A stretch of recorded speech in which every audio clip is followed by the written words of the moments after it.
Bonjour les amis, j'espère que vous allez bien. Ici un nouveau Planesphik pour du Marvel et du Star Wars en Hasbro. Que dire de plus, encore une fois, des licences que je surkiffe et une collection que je fais depuis des années. On va commencer ici avec du Star Wars. J'ai reçu ici le fameux République Commando qui s'appelle du coup Fixer, qui fait partie des Républiques Commando, jeux vidéo connus de 2004, que perso je vous conseille. Il y a déjà deux ou troisième sorties. On avait déjà eu le Bosque de mémoire, on avait déjà eu le Rouge. Je sais plus comment il s'appelle.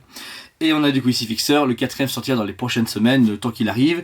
Une fresque en version Gaming Grade, encore une fois, donc version jeu vidéo, et une figurine qui vaut son pesant d'or. Il est magnifique, même si, on va pas se mentir, ça réplique Commando, donc c'est le même sculpt, mais pas différemment. Mais ils ont quand même fait un effort sur la peinture, ils ont usé le personnage, etc. Et encore une fois, le gros logo République Commando qu'on trouve à l'arrière, c'est fantastique. Ensuite, vieux de la vieille, j'avais reçu en décalage et j'avais oublié dans une boîte. Je vous avais pas montré du coup le nouveau Republic Security Droid qui apparaît du coup dans la série saison 2 de Mandalorian. Un droïde fabuleux mais que beaucoup de gens ont oublié. Comme vous pouvez voir, la fraise de Mandalorian est un droïde hyper cool, mais sincèrement, personne n'en a parlé, tout le monde l'a oublié. Même si c'est pas un droïde de fou. C'est celui de mémoire quand il fait... Ah non, c'est de saison 1. C'est l'évasion du Tulek. Saison 1, j'ai dit, saison 1. Mais voilà, c'est le numéro 23 quand même, donc encore une fois la frise mandarine est des plus complètes et la plus longue à faire, dont les exclus. Mais si vous êtes intéressé, ce droïde là pour vous, pour les photos ou même pour la collection. Et par contre, on arrive dans la nouvelle vague Star Wars, malheureusement, avec plus du beau plastique comme ceci et ce carton dégueulasse. Et ouais, alors ici ils mettent bien plastic free packaging, donc on rappelle l'écologie. Je suis pour l'écologie, même si j'ai plein de jouets en plastique, mais la stratégie est stupide. Pourquoi les gens ne veulent pas de packaging comme ça? Parce qu'ils ne voient pas leurs figurines. Ici on peut voir le détail, le travail, etc. Là, certes l'image est belle, c'est pas ce qu'on a dedans, la taille, le produit, ils ont fait comme ils pouvaient, hein, avec des images du coup du droïde sur le côté, on voit du coup devant la belle image, on voit la fresque qui complète quand même les anciennes fresques des jeux vidéo, mais ça ne vend plus du Hasbro comme ça. Ils auraient peut-être dû prévu des précommandes et peut-être faire suivant les commandes des clients. Imaginons, voilà, celle-ci, le nouveau, alors c'est pas que de SO, c'est KX Security Droid, ben voilà, ils lancent des précos 6 mois à l'avance à tous les magasins, et s'ils ont, je sais pas moi, 10 000 demandes, ils en produisent pas 20 000. Donc, du coup, sur les 10 000, ils vont écologiquement beaucoup plus y gagner que faire des cartons dégueulasses.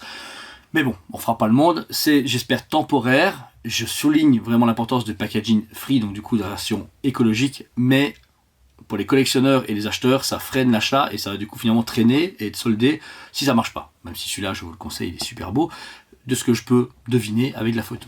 Comme je les déballe pas, RIP à moi. Et en Star Wars, pour terminer, on a reçu un pack exclusif du coup américain, qui est ici le pack Mando avec Grogu, avec Ahsoka en version du coup rôdeuse. Malheureusement, encore une fois, packaging scellé, une fresque en plus anniversaire, donc elle ne va pas avec les fresques de toute la collection, il n'y a pas de numéro dessus, oui, il n'est pas numéroté, mais c'est un pack spécial qui est uniquement valable ici, dispo. C'est vraiment un pack très difficile à avoir, il vient des États-Unis.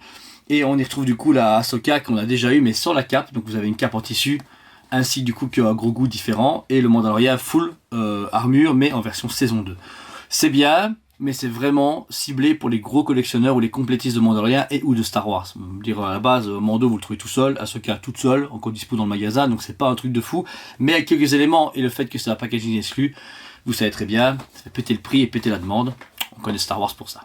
Ensuite, en Marvel, on a reçu des pépites, déjà ce magnifique Spider-Man, déjà sorti auparavant, mais une version démasquée et masquée de Peter Parker. Ici, c'est full Spider-Man, ils l'ont vraiment appelé juste Spider-Man, c'est la première fois qu'il sort, avec des toiles, et là, franchement, il est magnifique. C'est mon gros coup de cœur, parce que c'est une série au début qui n'a pas vraiment été demandée, parce qu'ils ont fait 6 figurines, et puis de faire une aiguille, Mysterio, le Caïd, on a eu Lézard, etc. Et ils ont plus en plus fait de figurines, et qui maintenant, les premières sont introuvables, mais elle garde la qualité de fou, les gens ne l'achètent même plus pour collectionner assez complète, mais pour avoir des belles figurines. La preuve, on a même Mac Gargan, donc du coup le Scorpion, qui va avec, qui est vendu séparément, et pareil, à l'échelle, et là, bon, vous retombez en enfance, en tout cas, vous craquez parce qu'elles sont sublimes. Le Spider-Man déjà est super beau, mais le Scorpion ici, on y trouve du coup une queue avec, vous voyez, c'est pas d'articulation, mais c'est les deux petits trous qu'on trouve dans du... Je sais pas, du vinyle, du caoutchouc dur, qui permet d'articuler et de plier sans abîmer le produit. C'est hyper bien pensé, et le visage de Gargan est génial. Ils ont vraiment travaillé sur un personnage méchant, et on a enfin les Sinister Six en complet. On a eu Mysterio, on a Octavius qui est en pack de 2 avec Silk, on a du coup Gargan, on a le Lézard, on a l'Homme Sable, on a Venom. Voilà, là c'est bien. Bah, il y a d'autres Sinister Six, mais là en fait du coup celui-là clôture théoriquement les premiers Sinister Six sortis en version animated, et ça c'est vraiment bravo à Hasbro, et encore une fois avec un packaging qui est sublime, mais encore une fois à déchirer si vous voulez sortir, c'est son bémol, donc ça faut faire avec.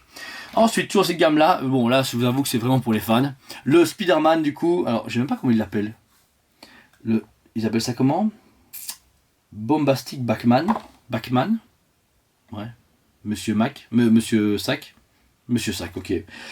Comme vous vous souvenez dans les comics, quand Spider-Man laisse le symbiote du coup au Cas Fantastique, il doit partir sans costume, il prend du coup le costume d'un des Cas Fantastiques, de la Torche, et également met un papier sur sa tête pour pas qu'on reconnaisse que c'est Peter Parker. Une figurine qui est ridicule mais en même temps super emblématique, qui a été faite ici en version classique rétro, avec du coup le grand Amazing Spider-Man et le beau dessin d'époque où on pouvait trouver Spider-Man dans cet état-là. Ensuite, en pack de 2 version spéciale, on a reçu les héros de Galactus. Un pack de 2 où on trouve ici, alors passons les noms, c'est Fallen One, que je connais pas, mais par contre Terrax, c'est un super beau héros, c'est celui qui succède à Silver Surfer. C'est un pack de 2 avec le nouveau packaging, donc on rappelle, c'est de la merde parce qu'on voit pas les figurines, mais voilà, beau format, big, donc ce que je présume parce qu'il n'y a pas de taille, une fraise d'un côté, une photo des figurines de l'autre, donc on essaie d'avoir un maximum de visuels sur les figurines, mais encore une fois, ça ne vend pas du rêve, c'est un peu dommage d'avoir un truc aussi scellé, même si c'est super beau, c'est lisse et tout, mais voilà. Mais si vous voulez tout intéresser, comme d'hab, vous savez qui adresser. Et dernière chose, pas des moindres, hop, je vous ai utilisé ça la dernière fois, j'ai reçu le pack spécial Hasbro Iron Man, avec donc la version animated d'époque, comme les X-Men, comme Spider-Man, mais donc avec ce gros arme. Donc c'est un pack qui est vendu seulement à la base chez Hasbro même, donc à vous procurer, et ici c'est une version plasma canon, avec un packaging vraiment type rétro, je dirais, pas grosse cassette, mais où est-ce que je veux dire vraiment ces vieilles boîtes qu'on peut trouver à l'époque des années 80-90, et avec le fameux Iron Man qui est déjà une version réédition, on l'a déjà eu dans les Marvel Legends de la série c'était avec Thor et Sif machin, je ne sais plus, c'était un belle figure mais je ne sais plus lequel. Ils l'ont juste jauni un peu plus, ils ont mis 2 têtes, et surtout ils ont mis ici la tête de Tony Stark avec la moustache et ses longs cheveux, imaginez, ils ont été loin. Donc voilà, c'est vraiment un super beau pack que je suis content de vous présenter, mais qu'il faut encore faire sur commande parce que c'est pas toujours facile à avoir. Donc voilà, j'ai eu pas mal d'écho, comme quoi Planet Fig vous fait plaisir et vous fait craquer sur du McFarlane, sur du Hasbro et bien d'autres, et bien merci, j'en suis super content. Au-delà du fait que je les vends, je suis content de le partager avec vous et d'inciter des gens à en prendre parce que je trouve qu'actuellement, vu la crise, vous savez très bien que je représente du Prime One, du Sideshow, machin, etc. C'est super cool, j'adore les statues, mais là, ça commence à être trop cher. Bon, les figurines ont un peu augmenté, mais quand on passe de 30 à 35 euros, on se fait, allez, 5 euros ça va, mais quand on passe de 1500 à 2500, les 1000 euros de différence, c'est mal au cul. Et puis, comme je le dis à chaque fois, c'est l'origine même de la collection, les figurines ont commencé dans les années 60, etc. Et ont toujours continué. Les statues et autres sont venus bien plus tard, ne sont pas les mêmes produits, mais je trouve des fois les gens oublient que des fois un simple jouet vaut autant qu'une grosse statue d'un point de vue rapport qualité-prix. Et j'espère ici que ces vidéos vous convainquent de les acheter et où vous donnent l'envie, ou vous font rêver de faire des collections comme ça de Star Wars, Marvel, DC et bien d'autres. Donc voilà, abonnez-vous si ce n'est pas déjà fait, mettez un commentaire sur cette vidéo pour ce que vous avez pensé des produits ou même de la vidéo. Et encore une fois, je vous aime beaucoup et je vous dis à très bientôt. On vous aime beaucoup et on vous dit à très bientôt.